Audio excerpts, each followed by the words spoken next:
صحبتیں برداشت کی تو دوسری طرف غزل کی آبیاری بھی ساتھ ساتھ کرتے رہے۔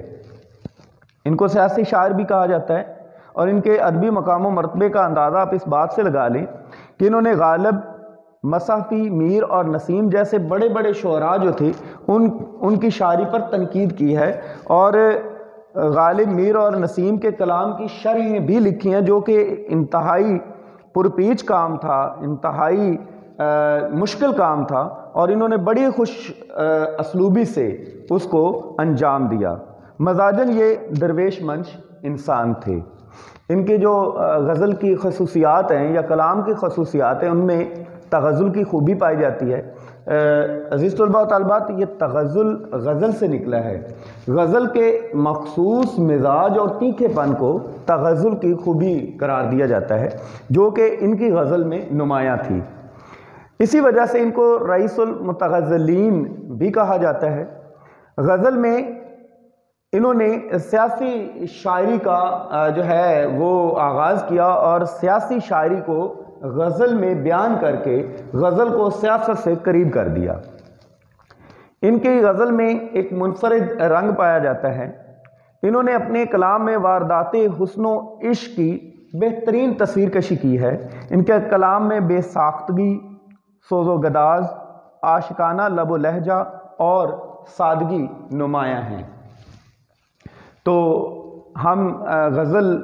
جو آج آپ کی شامل نصاب ہے اس کی تشریح شروع کرتے ہیں۔ مطلع ہے کہ بلاتا لاکھ ہوں لیکن برابر یاد آتے ہیں، الہی ترک الفت پر وہ کیوں کر یاد آتے ہیں۔ مفہوم ہے کہ میرے لاکھ بلانے کے باوجود بھی وہ مجھے یاد آتا ہے، اور اے خدا وہ اتنا کیوں یاد آتا ہے۔ اس میں جو اہم نقطہ ہے، تشریح طلب نقطہ ہے، وہ میں نے یہاں پر بیان کر دیا۔ اس میں عزیز طلباء و طالبات دل کی بے اختیاری کو بیان کیا گیا ہے۔ شاعر نے اس میں محبت کو ترک کرنے کا دعویٰ کیا ہے۔ شاعر نے محبت ترک کرنے کا دعویٰ کیوں کیا ہے؟ بعض اوقات انسان کے رویے اور انسان کا مزاج، انسان کا جو سخت رویہ ہے وہ دوسرے انسان کو اس سے علیحدہ ہونے پر مجبور کر دیتا ہے، اور اردو شاعری کا جو روایتی محبوب ہے وہ اسی مزاج کا حامل ہے اور اسی رویے کو اپنائے ہوئے ہے۔ لہذا مختلف شعراء نے محبوب کی کج ادائی کی وجہ سے ترک محبت کا دعویٰ اپنی شاعری میں کیا ہے۔ جیسے شاعر نے کہا تھا نا، علائق سے ہوں بیگانہ ولیکن اے دل غمگین، تجھے کچھ یاد تو ہوگا کسی سے دوستی کب تھی۔ تو شاعر بھی جو ہے حسرت موہانی، اس کا محبوب بھی ایسا کج ادا اور سخت رویے کا حامل انسان ہے جو ہمیشہ شاعر سے بے رخی، بے اتنائی اور بے نیازی سے پیش آتا ہے، اور ہمیشہ سے ستمگر، بے وفا اور سنگ دل رہا ہے، جبکہ دوسری طرف عاشق اس پر جان دینے کا دعویٰ کرتا ہے، اور کبھی کبھی یہ بھی ہے کہ وہ اس کے ظلم و جور و جفا کو برداشت بھی کرتا ہے۔ لیکن جب محبوب کی بے رخی، بے نیازی آخری حدود کو چھونے لگتی ہے تو اس وقت مجبوراً عاشق کو کنارہ کش ہونا پڑتا ہے۔ عاشق کے اندر ایک رد عمل پیدا ہوتا ہے، اور وہ ایک طرح کی مایوسی میں وہ سمجھتا ہے کہ میں جتنا مرضی کوشش کر لوں، میرا محبوب جو ہے نا، تیرا میرا ساتھ نبھنا ہے دشوار سا، تیرا میرا ساتھ نبھنا ہے دشوار سا، تو بھی تلوار سا میں بھی تلوار سا۔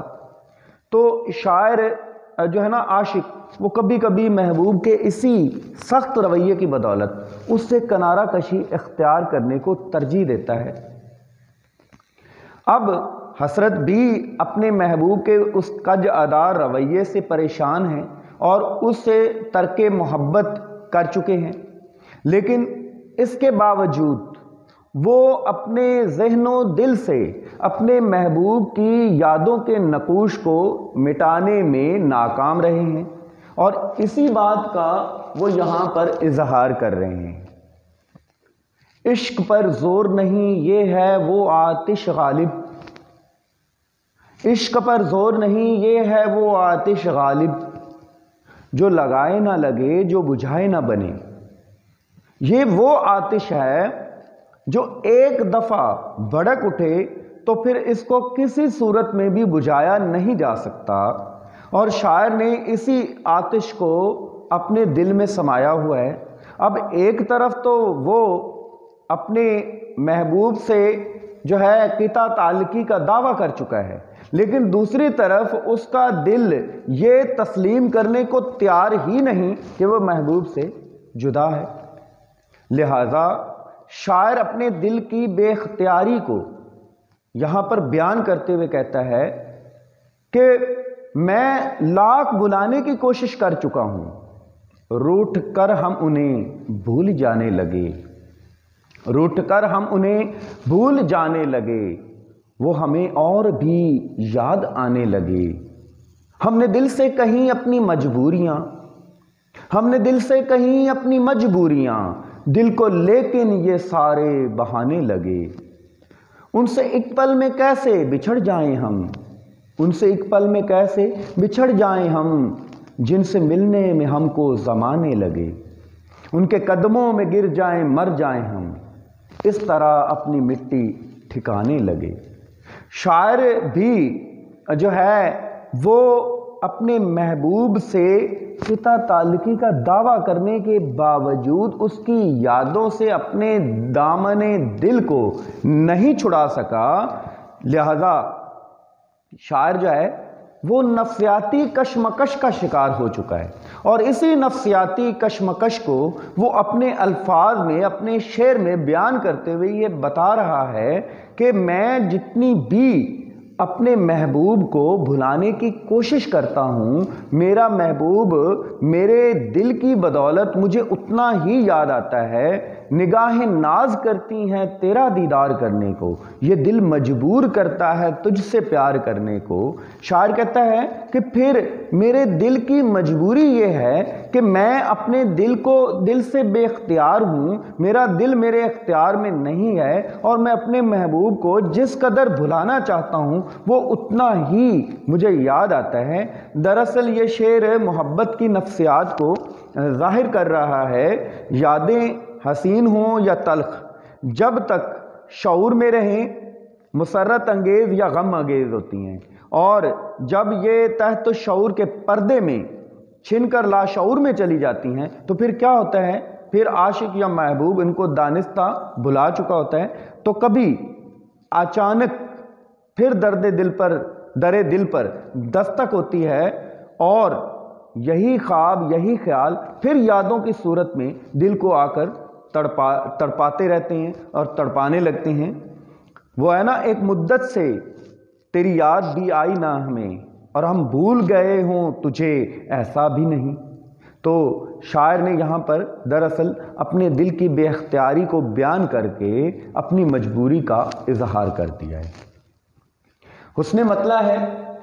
نہ چھیڑ اے ہم نشیں کیفیت صحبا کے افسانے، شراب بے خودی کے مجھ کو ساغر یاد آتے ہیں۔ اس میں نکتہ کیا ہے، شاندار ماضی یا عظمت رفتہ کی تڑپ کو اس شعر میں بیان کیا گیا ہے۔ عزیز طلبہ، اس شعر کو ہم دو پہلوؤں سے بیان کریں گے۔ پہلے اس کے لغوی مفہوم کو جو ہے وہ آپ کے سامنے بیان کروں گا، اس کے بعد اس کے جو دوسرا پہلو ہے اس کے حوالے سے بھی ہم اس کی تشریح کریں گے۔ اس شعر میں شاعر نے اگر اس کی لغوی مفہوم کی تشریح کی جائے تو صحبا جو ہوتی ہے نا، صحبا یہ خالص جو سرخ رنگ کی شراب ہوتی ہے اس کو صحبا کہا جاتا ہے۔ شاعر اس میں اپنی رندانہ جو عادت یا مزاج ہے اس کو بیان کرتے ہوئے کہتے ہیں کہ اے دوست، یعنی اپنے محبوب سے مخاطب ہے یا اپنے دوست سے مخاطب ہے، اسے کہتا ہے کہ اے دوست، مجھے وہ دور جام جس میں میں جیا کرتا تھا، جب مجھے خالص سرخ رنگ کی شراب حاصل ہوتی تھی اور میں اس کو پی کر سرمستی اور جذب و مستی کے عالم میں آ جایا کرتا تھا، اس دور کی باتیں نہ سنا اور مجھے اس دور میں واپس نہ لا، کیونکہ جب میں اس سرمستی کے عالم کو یاد کرتا ہوں تو میرا دل تڑپ کے رہ جاتا ہے۔ اس سے دو مراد لیے جا سکتے ہیں، یا تو شاعر اپنے جوانی کا زمانہ، کیونکہ یہ جوانی کا جو زمانہ ہے نا، یہ بھی جذب و مستی کا زمانہ ہوتا ہے، اس کو یا تو وہ یاد کر رہا ہے اور جوانی کے زمانے کو یاد کرتے ہوئے اپنے دوست کو بتا رہا ہے، وہ بڑھاپے میں قدم رکھ چکا ہے، کیونکہ جوانی ایک ایسی منزل ہے جس کے بعد بڑھاپا شروع ہوتا ہے، اور جوانی ایسی چیز ہے جو جا کر نہیں آتی، جو جا کے نہ آئے وہ جوانی دیکھی، جو آ کے نہ جائے وہ بڑھاپا دیکھا۔ تو جوانی پرکیف امنگوں کی ترجمان ہوتی ہے، اور جوانی امنگوں کو جو ہے پورا کرنے کا نام ہے، امنگوں کے اظہار کا نام ہے، لہذا جوانی کا جو زمانہ ہوتا ہے وہ انسان کا یادگار زمانہ ہوتا ہے، اور اسی زمانے میں انسان ترقی کی منازل طے کرتا ہے، اور ترقی کی منازل طے کرتے ہوئے اپنی زندگی کو سنوارتا ہے اور اپنے مستقبل کو بہتر بناتا ہے۔ اب شاعر جو ہے وہ دراصل بتانا یہ چاہتے ہیں کہ ان کی جو جوانی کا زمانہ ہے وہ بیت چکا ہے، وہ گزر گیا ہے، جس میں جوان دل دھڑکتے تھے، اس کی امنگیں جوان تھی،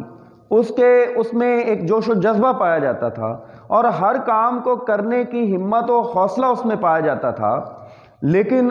اب وہی جوانی ایک تلخ یاد بن کر، ایک عظمت رفتہ بن کر اس کے سامنے آ کھڑا ہوا ہے۔ انسان کی ایک نفسیات ہے کہ انسان کا ماضی اگر شاندار ہو تو اور اس کا حال برا ہو تو وہ ماضی کو یاد کر کے اپنے دل کو تسلی دیتا ہے، اور اسی طرح اگر اس کا ماضی تاریک ہو اور حال شاندار ہو تو وہ ماضی سے دامن چھڑاتا ہے اور حال میں جینے کی خواہش کرتا ہے۔ یہ ایک نفسیاتی مسئلہ ہے۔ ہو سکتا ہے شاعر کا جو ہے نا حال وہ تاریک ہو اور اس کا ماضی شاندار رہا ہو، اسی لیے وہ اپنے دوست سے کہہ رہا ہے کہ اے دوست، یاد ماضی عذاب ہے یارب، چھین لے مجھ سے حافظہ میرا۔ شاعر اپنے دوست سے مخاطب ہو کر کہہ رہا ہے کہ اے دوست، مجھ کو وہ جوانی کے قصے مت یاد دلا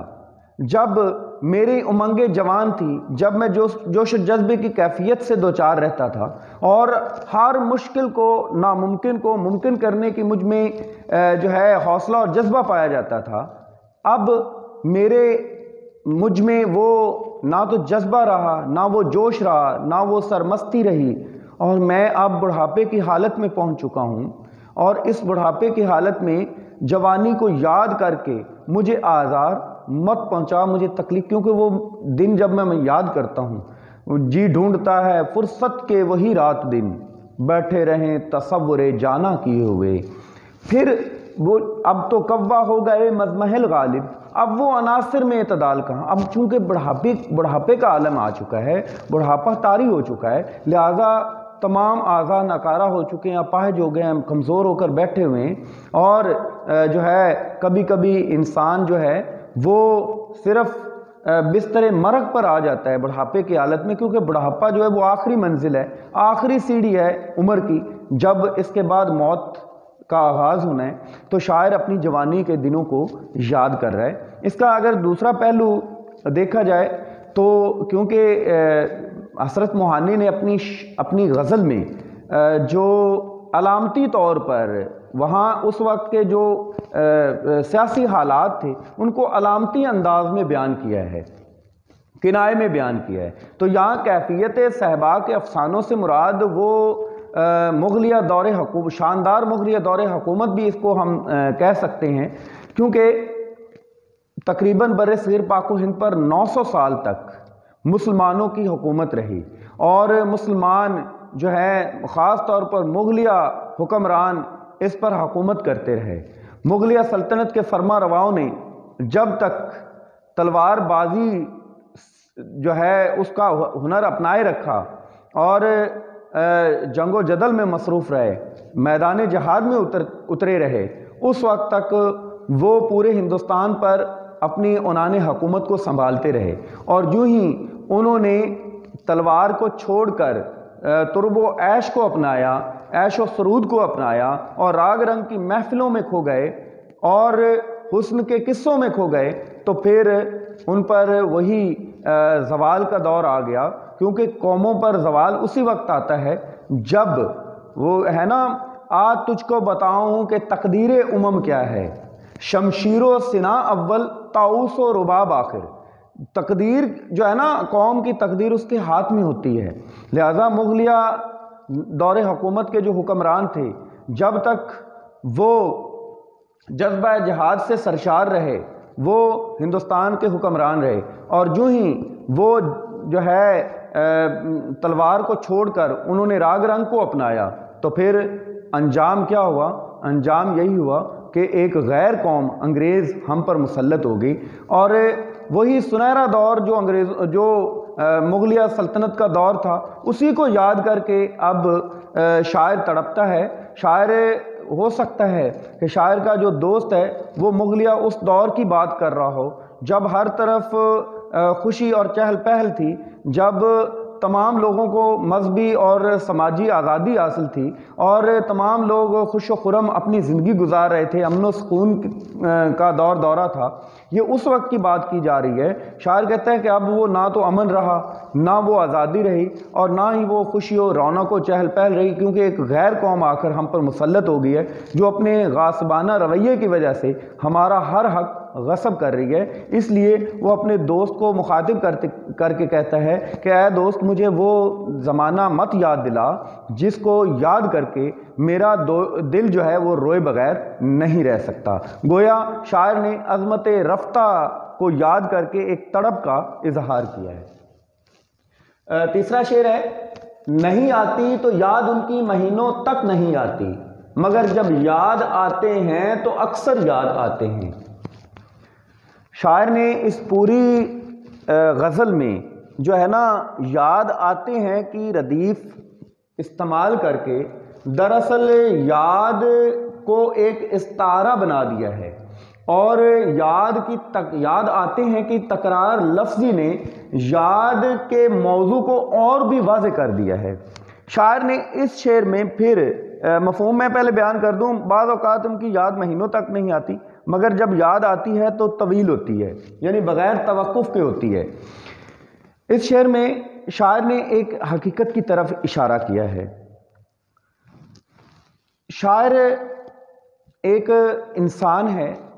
اور انسان ہونے کی وجہ سے اس پر کچھ معاشرتی جو فرائض ہیں وہ بھی عائد ہیں جن کو وہ انجام دیتا رہتا ہے۔ انسان کا سب سے بڑا معاشرتی فریضہ اپنا اور خود سے منسلک جو لوگ ہیں ان کا پیٹ پالنا ہے، اور یہ وہ مسائل ہیں جو ساری زندگی انسان ان میں گھرا رہتا ہے، کیونکہ اللہ تعالیٰ نے انسان کو ایک پیٹ بھی عطا کر دیا ہے، اور یہ پیٹ جو ہے وہ باتوں سے نہیں بھرتا، روٹی سے بھرتا ہے، اور روٹی روزی کے لیے انسان کو تگ و دو اور محنت کرنی پڑتی ہے، اور کبھی کبھی اس کو جو ہے وہ روزگار کے سلسلے میں ایک جگہ سے دوسری جگہ بھی جانا پڑتا ہے، اور دوسری جگہ جا کر پھر اوقات کار کے ساتھ ساتھ اس کو اپنی معاشی ضروریات کے تحت کام کرنا پڑتا ہے۔ شاعر نے اسی حقیقت کی طرف یہاں پر اشارہ کیا ہے۔ شاعر کہتا ہے، شاعر دراصل جو ہے نا روزگار یا تلاش معاش کے سلسلے میں کسی دور افتادہ علاقے میں ہے، اور وہاں پر جو ہے اپنی روزی روٹی کے حصول کے لیے تگ و دو کر رہا ہے، اور یہ ایسا مسئلہ ہے، میں نے آپ کو پہلے بتایا ہے کہ انسان جب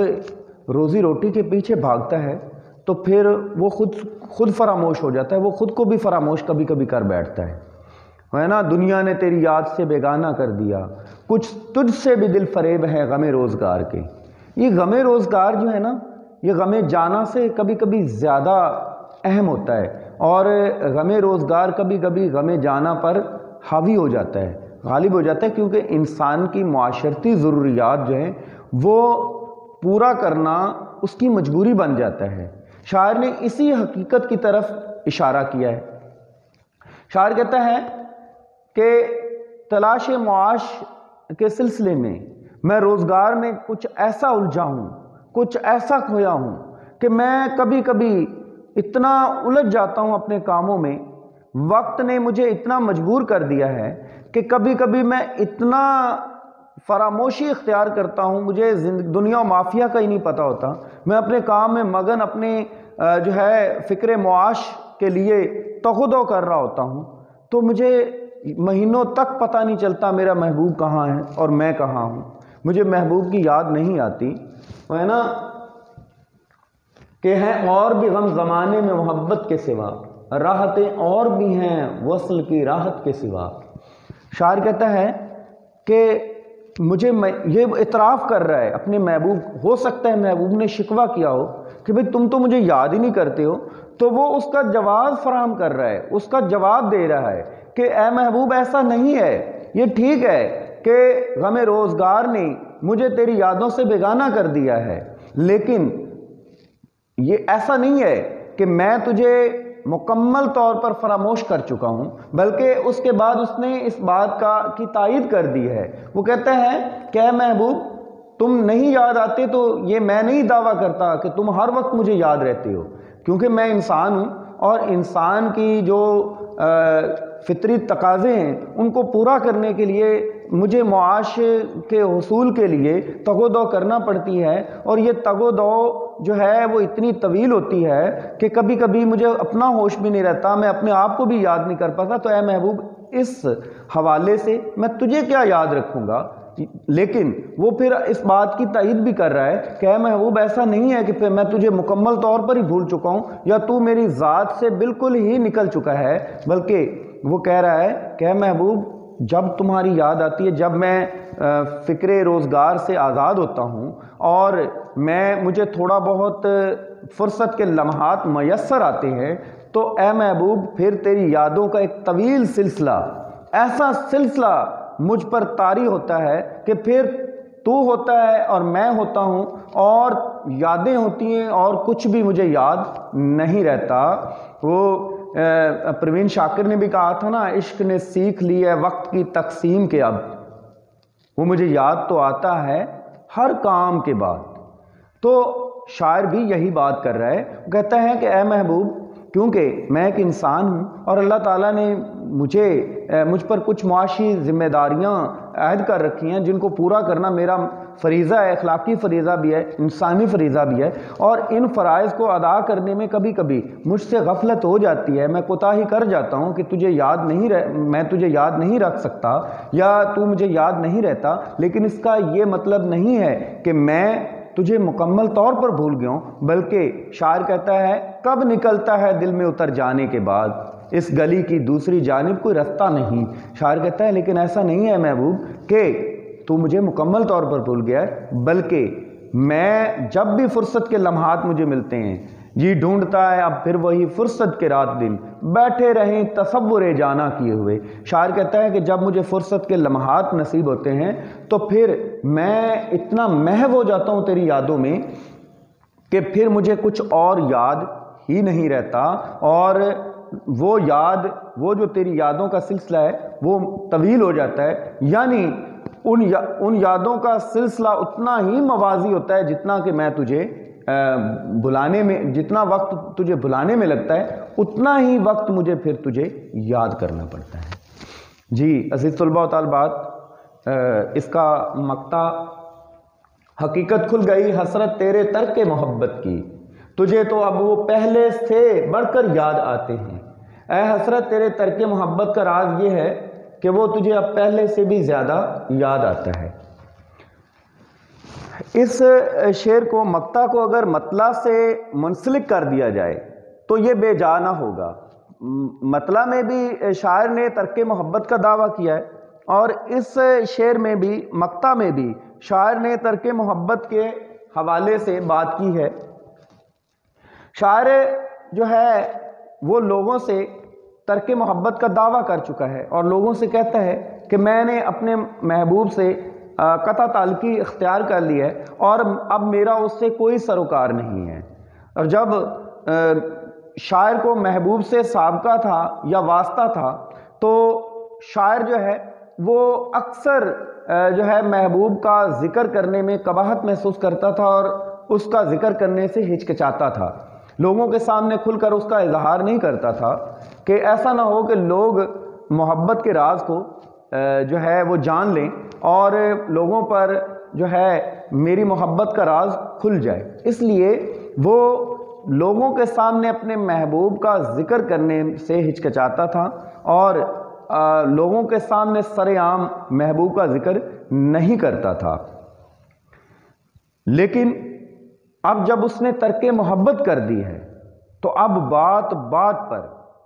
وہ محبوب کو یاد کرتا ہے۔ ترک محبت کیوں ہوئی؟ اس کی بہت ساری وجوہات ہو سکتی ہیں۔ ہو سکتا ہے محبوب کی قرض ادائی ہی اس کی بڑی وجہ ہو، محبوب کی بے وفائی ہی اس کی بڑی وجہ ہو، یا محبوب کا جو سخت رویہ ہے، برہم رویہ ہے، وہی اس کی بڑی وجہ ہو۔ وہ کہا تھا نا شاعر نے، ساحر لدھیانوی کہتے ہیں محبت ترک کی میں نے غریباں سی لیا میں نے، محبت ترک کی میں نے غریباں سی لیا میں نے، زمانے اب تو خوش ہو زہر یہ بھی پی لیا میں نے، اور ابھی زندہ ہوں لیکن یہ سوچتا رہتا ہوں خلوت میں، ابھی زندہ ہوں لیکن یہ سوچتا رہتا ہوں خلوت میں کہ اب تک کس تمنا کے سہارے جی لیا میں نے، اور اب تو دامن دل چھوڑ دو بیکار امیدو، بہت دکھ سہ لیے میں نے بہت دن جی لیا میں نے۔ لہذا شاعر نے محبت ترک کرنے کا دعویٰ کر دیا ہے، لیکن دوسری طرف وہ کیا کہہ رہا ہے؟ کہتا ہے کہ میں دعویٰ تو کر چکا ہوں لیکن میں اپنے محبوب کا ذکر کرنا نہیں ترک کر سکا۔ کیوں؟